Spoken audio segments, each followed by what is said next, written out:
jangan istilahnya disalahkan. Kalau mungkin umat Islam nanti yang akan beraksi, mungkin menghadang tim sepak bola tersebut, atau mungkin akan melakukan sesuatu apa, ya jangan salahkan. Ini jauh-jauh sebelumnya kita sudah menyampaikan.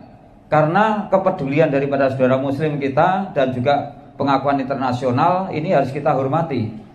Nah, bagaimana solusinya? Ya terserah. Daripada apa istilahnya sepak bola yang U20 itu mau ditarik kemana dan sebagainya.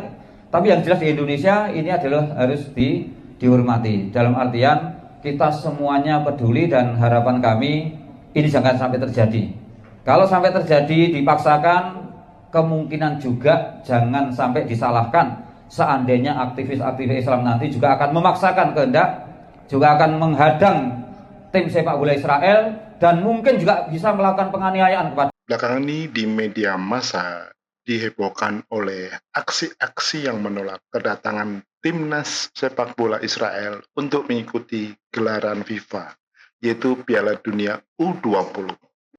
Ya, kalau kita perhatikan, para penolak itu atau kelompok-kelompok penolak ini adalah massa yang dulu pernah mendukung Anies Baswedan pada Pilkada 2017.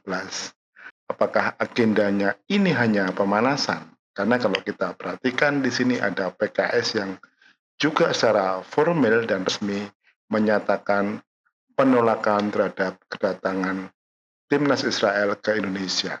Nah, ini yang menarik ya.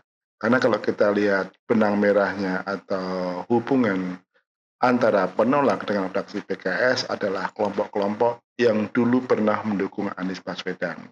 Ya, misalkan mereka itu tokoh-tokoh yang dulu juga pernah menjadi motor demo 212.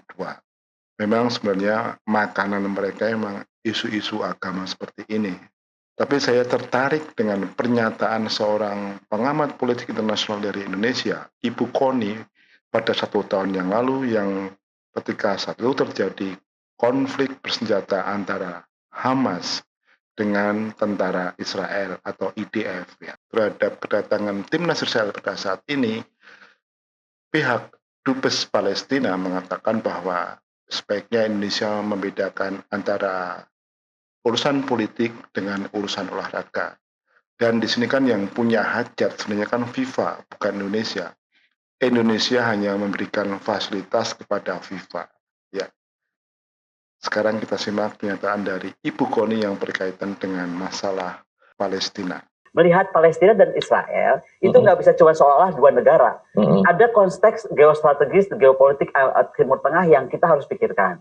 Sehingga ketika Biden dan juga banyak kan negara menyatakan bahwa Hamas itu adalah teroris, termasuk juga Arab Saudi. Raja Salman menyatakan Hamas teroris itu sudah jauh-jauh hari loh. Jauh hari, ada 12 orang kali ditangkap di Arab Saudi. Nah, menurut saya pernyataan Biden tentang bagaimana menempatkan Hamas sebagai teroris itu adalah rasional gitu.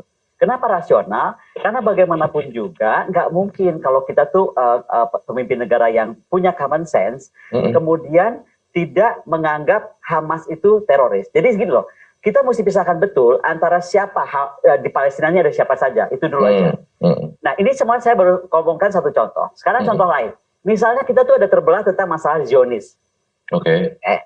Zionis itu kan sama halnya gerakan nasionalisme Tiongkok, nasionalisme India, dan lain-lain. Itu adalah gerakan nasionalisme. Di kita, jangan salah, ada kaum tertentu menganggap nasionalisme kita ini juga bidah loh. Betul nggak? Ada dong masyarakat yang menganggap, oh nasionalisme kita ini salah nih terhadap NKRI dan Pancasila. Ada segolongan masyarakat berpikir demikian. Sama halnya. Jadi di Israel pun tidak satu suara. Ada yang menganggap Zionisme itu adalah sebuah gerakan nasionalisme. Ada yang menganggap itu adalah bidah juga. Jadi jangan tiba-tiba kita masuk ke sana, wah ini ternyata juga ditentang gitu kan. Tapi apapun konstelasi yang terjadi, menurut saya, ini saya baru contohkan dua loh. Saya belum contohkan. Ada berapa contoh sebenarnya kalau dari pengamatan atau analisis Bu Koni? Kayak sekarang kemarin saya bicara, ini kan sebenarnya gara-gara kemarin itu apa sih?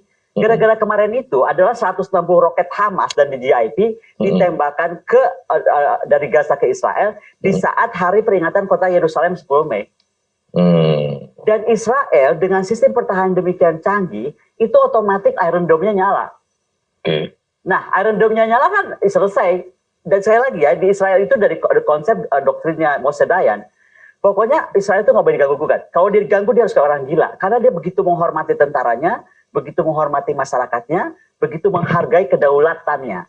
Kembali kepada pernyataan tadi, misalnya Pak Idra tanya, kenapa sih Bu Kony bilang bahwa hubungan diplomatik?